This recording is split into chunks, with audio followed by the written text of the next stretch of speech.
I can't wait to get into that matchup. But right now, guys, Snow Tsunami versus RebelLion. We have draft ready to go right now. So let's go ahead and hop into this and get this show started. Snow Tsunami, they're going to be starting off with the first ban here. Going up against RebelLion. I mean, we know Snow Tsunami, we talk about it time and time again. What do they do well? They are very versatile as a team. They can pull out basically anything they need to, and they also have incredible communication. What do you expect to see out of them here? Well, for one, like, you know, for all the viewers that are watching, look at me is not on playing on the team today. I feel like he's actually stepped back to take more of a management role, to take more of a leadership role, which he's very good at. But you know, I'm a big fan of his. I'd love to see him play. I know he's also an extremely talented player, which puts him in a tough situation there. Yeah. And how do you think it changes up the team to not have him in here? Well, it all comes down to chemistry and how much they practice together. We do know, like, with the C-Scup, PT Lamb, they have been playing together for quite a while, along with No Life, who got introduced to the roster at the beginning of this season. But we see here with that Scarf ban, taking Scarf and Adagio out of the way for both of these teams, they do feel there's a certain composition that they don't want to have to deal with, and that's the typical one where you often see Scarf, you often see Adagio being picked. Okay, well, that does make a lot of sense right there. And Arden going to be the first pick for RebelLion, pretty safe pick, but we talk about it time and time again. Fortress actually does pretty well up against the Arden, and not like that's just the end all for an Arden right there, but typically pretty decent matchup.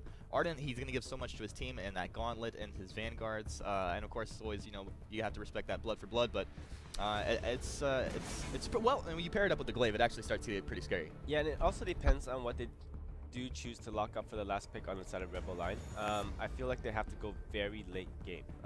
Somebody with like a very strong hyper carry, and especially with Scarf out of the picture, they probably have only like somebody like Vox left for them to actually pick up that works very well. Because if they don't, I feel like grabbing that Arden and not getting such a strong late game hero for you, you might get punished very early on. Yeah, that does make a lot of sense. I mean, the Sky, the Cruel, the Fortress, they're going to be able to run at you from the beginning to the end of the game.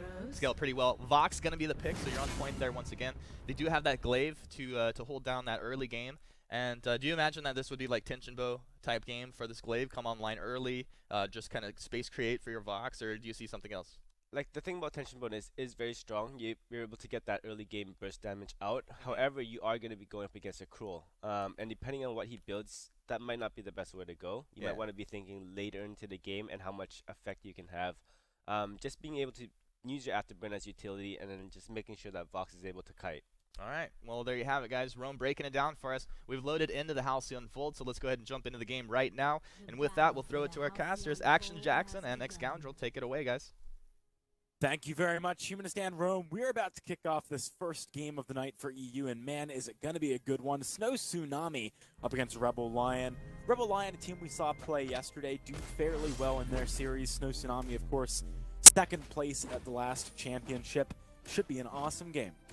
Yeah, I'm looking forward to it. Obviously, the sister team, Avalanche, being knocked out means a lot of pressure on this side to pull through and do well in this qualifier.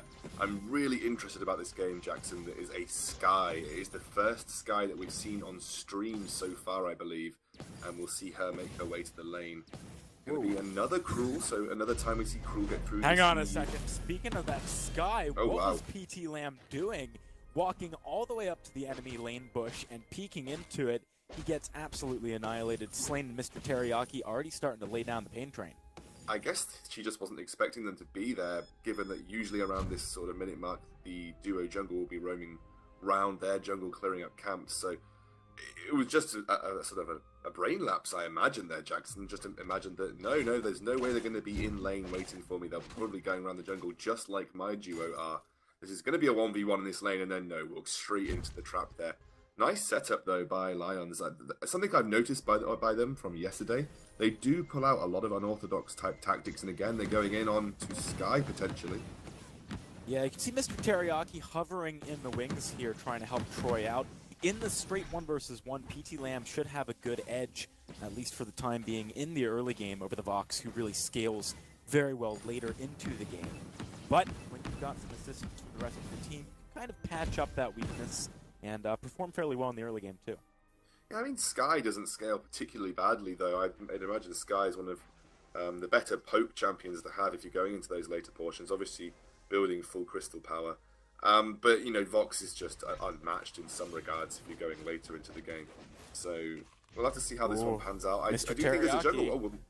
Oh, he is actually going to get picked up. Sasuke is able to get there, get that last attack down. This is the power of Kroll. We see it time and time again. The smites doing so much damage, so much work in the early game. No life.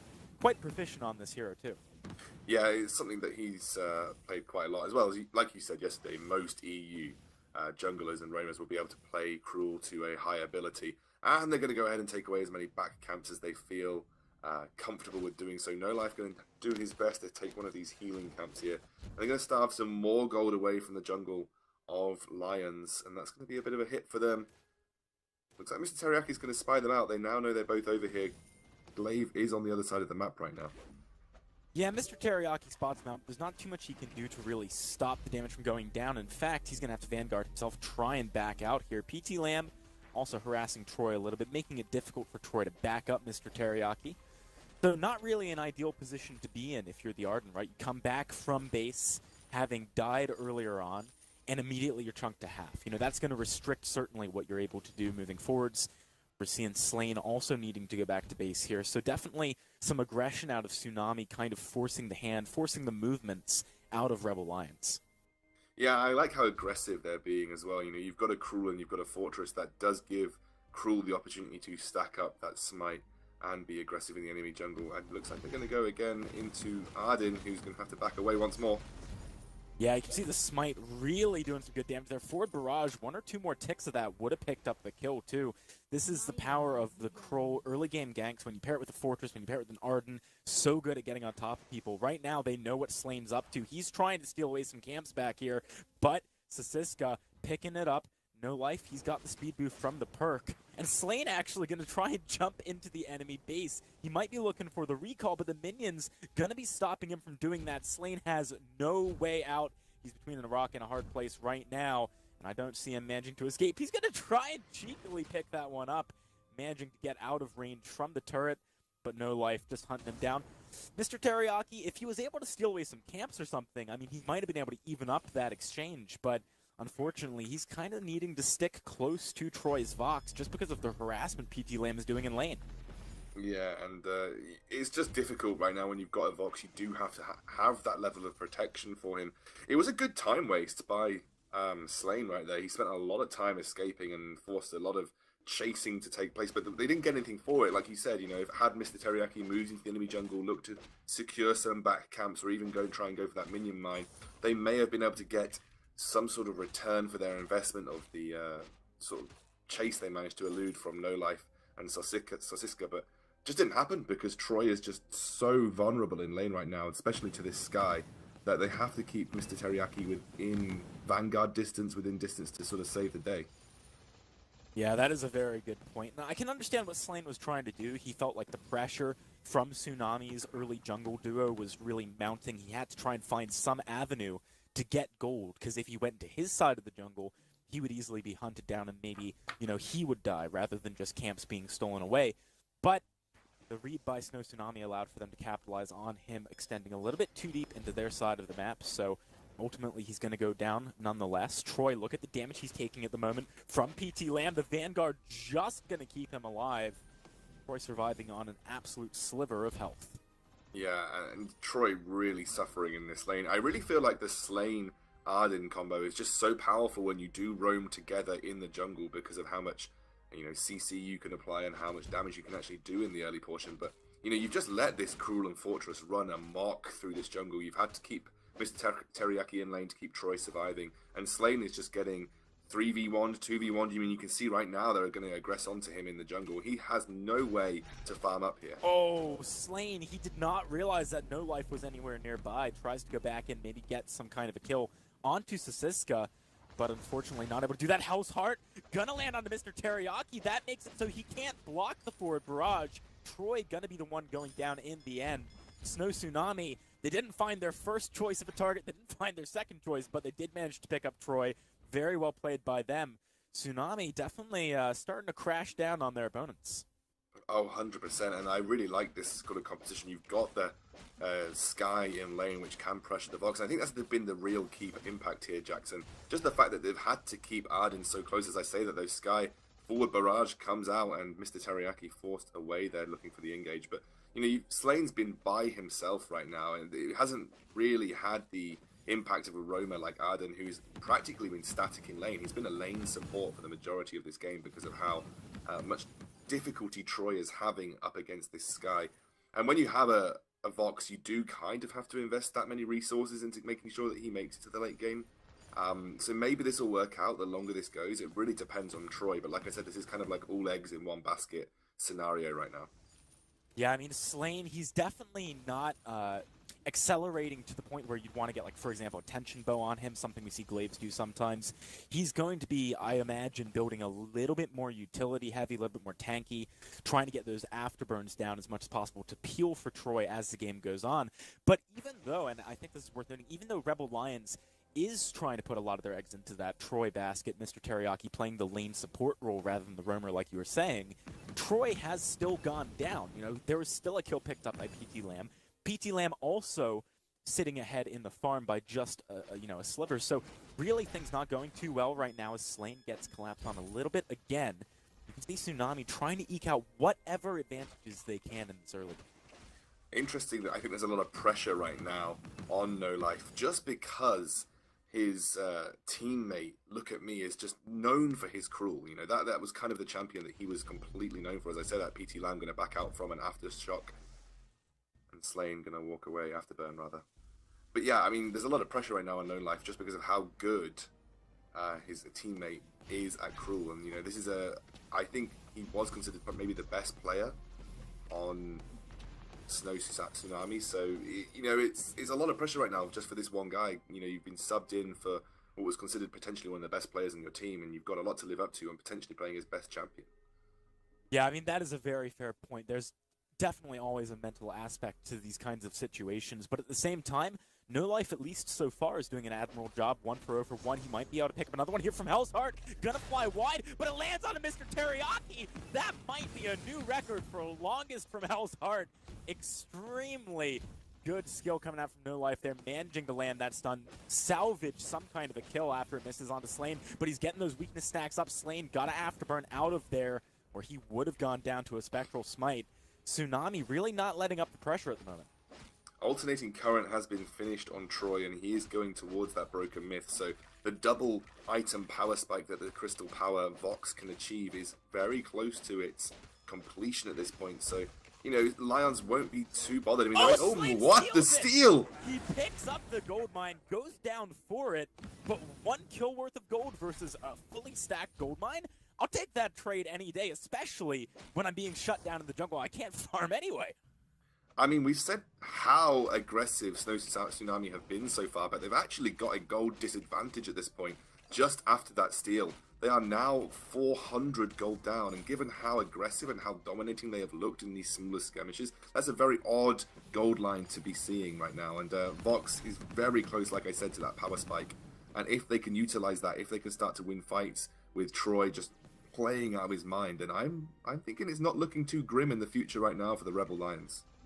This is something, I mean, historically we have seen again and again in EU, is that the late game comps, they do tend to struggle early on, but later on, you know, as we get to the point in the game where they really start to spike, EU knows how to make a comeback with a late game team comp, especially during, I'm specifically remembering like winter qualifiers. It was just, we'd constantly see it happening. So RebelLion are definitely not out of this yet. Snow Tsunami's got to keep up this pressure if they want it to keep going in their favor. Slane does get stunned up by that death from above, but he's got the Vanguard to back away here.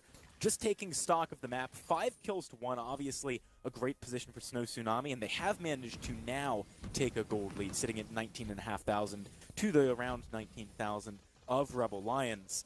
But again, as I said, they got to actually get some kills here. Slane, he's actually going to try and set something up onto PT Lamb, but he knocks PT Lamb out of the wait for it. That's going to be the first return kill. Going over to Sasiska, and now Troy in a bad position. He's got a Sonic Zoom in kind of an awkward angle there to get around Death from Above. Goes down in the end. Snow Tsunami picking up a great fight off the back of some poor coordination from RebelLion. Yeah, I'm not quite sure what the thought there was from Glaive to go aggressive with the afterburn. He kind of committed to an all-in when he was on sub 10% health. I mean, Mr. Teriyaki just has to be very careful there from forward barrage. Yeah, I don't know what the thought was. I think maybe Slane should have just counted his chickens and said, okay, well, I've struggled here. I'm going to have to go down. And then let his team back out. And the gauntlet came down. It wasn't enough to allow Arden to escape. And well, Arden did escape, but unfortunately Troy paid the price. Now the Broken Myth has been finished. He's also picked up that reflex block. We'll have to see whether Troy can now start to turn on the power of this Vox. But it's looking decent in these smaller team fights. When you come to one of these skirmishes, realistically, you need Fortress and Cruel to be heading into dealers. Oh my word. That damage is insane. We just got the Frostburn picked up for PT Lamb, and he's putting it to good use immediately. Slowing up Slane, picking up the kill. Troy might be next. The Surrey Strike gets PT Lamb right into the thick of things, and Mr. Teriyaki likely soon to follow. Actually, PT Lamb backing away here, doesn't want to take the turret aggro Sasiska, not having the damage as the roamer to pick up the kill by himself. It's again a 2-for-0. Mr. Teriyaki sticking around this turret maybe a little bit too long. PT Lamb starting to threaten going in there, posturing for the dive. And Mr. Teriyaki is going to read what's up. He's going to back away. 9 kills to 1. Snow Tsunami really starting to snowball out of control. I mean, they just need to they do this time and time again. You get Fortress and Cruel on top of Vox, and then you're shutting down practically 50% of the damage that he can output as long as you're getting enough auto attacks on. And then you just have Skye from the back line, who is just so mobile and has so much poke damage. And if she can just land a full forward barrage on even Glaive at this point, who's gone for that Sorrow Blade, hasn't yet picked up any form of defense, then he's going to go down very, very quickly, especially with this Frostburn and Broken Myth already finished. So I think they need to be careful at this point, and they need to sort of judge whether they need to start peeling or able to be aggressive on Skye, because the best thing they can do in this scenario is just peel Cruel away from Vox, just stop those stacks building up, stop his damage output going down, and then allow Troy from the back line to re-engage when he feels safer. Something worth noting here, looking at the items, is that PT Lamb has picked up a very early Tier 3 boots. He's going to be kiting all over the place. He's also going to be able to swap focus and maybe dive onto the back line quickly to Troy if he wants to. Sasiska trying to start off a fight right now from Hellsheart, going across, not going to connect. The gauntlet pop by Mr. Teriyaki too, just to disengage. PT Lamb, I mean, the poke is absolutely insane right now. Neither one of the teams finding the fight they were looking for, but that is going to create some space for Snow Tsunami to back away, take this gold mine without any chance of another steal from Slane. Immense payout collected here. The gold mine just gone over to Snow Tsunami, who have now racked up a 4k gold advantage. Yeah, I mean, that Shiver Steel is such a good item as well for No Life. It's going to try and allow him to stick to the Vox as much as physically possible. Looks like Troy, aggressive positioning here, and he does need to be a little bit careful, but we'll make it back to the turret. There's also a Aegis picked up for No Life, so he'll be able to get through that gauntlet should he need to. And also a Fountain and Warhorn picked up for Sasiska, so that's just going to give him more protection for Skye, make sure that No Life is also regenerating as he's probably receiving damage when he goes aggressive. And also has that Warhorn just to, you know, speed up No Life, making sure he can get onto his target. Kraken going to be unleashed right as RebelLion tried to contest it. They're going to have to back out right away. See No Life popping the boots, wants to go onto Mr. Teriyaki. Good damage right off the bat onto him. Mr. Teriyaki, not a hope in heck of getting out of that one, as Slane and Troy need to back away to the turret. Snow Tsunami capitalizing on the over-eagerness of RebelLion to try and take away that Kraken here. And now, with the big push coming across, they should be able to do some nice damage to the base from Hell's Heart. That's going to snipe max range without the boomerang down onto Slane. A second kill picked up for Tsunami. Things are looking extremely grim for RebelLion. Yeah, and this looks like Snow Tsunami can push very easily, at least into some of these base turrets. Troy going to have to be super careful here. He could be a target. There is 3 members. They could very easily dive at this point. Arden has returned, and they will just succumb to the pressure of the Kraken. Snow Tsunami going to push with the Kraken further here. They might want to do it. Kraken's still very healthy, but all 3 members of RebelLion left alive. Snow Tsunami can tell they're thinking about it. No Life sort of edging in a little bit, considering his options on how maybe he can start a fight, but they're really, at this point, I think a little bit too late with the Kraken just now falling. Slane going to be the one to pick that up. 500 gold for each of the members of RebelLion. They're managing to stay alive just barely against Snow Tsunami, at least at this point, but they've got a lot of work to do to come back into this game. Oh, 100%. And actually, to be honest, Snow Tsunami, even when they get locked into these smaller fights, will be in a really good position. They're going to try and bait it out here, and they're going to wait for RebelLions to make their way through. There goes the flare. They're going for the engage. No Life running right onto the back line, trying to find Troy, but he's actually going to swap the target onto Mr. Teriyaki and Slain. Troy's doing a nice job of trying to kite around on the flip side with the Sonic Zoom. The Fountain's going to proc onto him, but Sasiska picks up the kill. Not a single member of Snow Tsunami falling. RebelLion, the cat's been declawed here at Scoundrel. Oh, absolutely. You're going to look at PT Lamb picking up that Eve of Harvest. Every time he manages to use that forward barrage, he is getting almost his entire health bar back. They're going to be able to push onto the turrets here. They're going to be able to finish off and take that Vein Crystal very easily, and it's going to be first game of the series going over to Snow Tsunami. Very convincing performance in the game one, only dropping a single kill, which was PT Lamb fairly early in the game. He might be kicking himself a little bit, stopping his team from getting that flawless victory, but regardless, it's a strong showing. RebelLion, they've got their backs to the walls moving into the second game of the series. They want to fight for their tournament lives. All right, so obviously very strong performance from Snow Tsunami in that game one. To talk us through what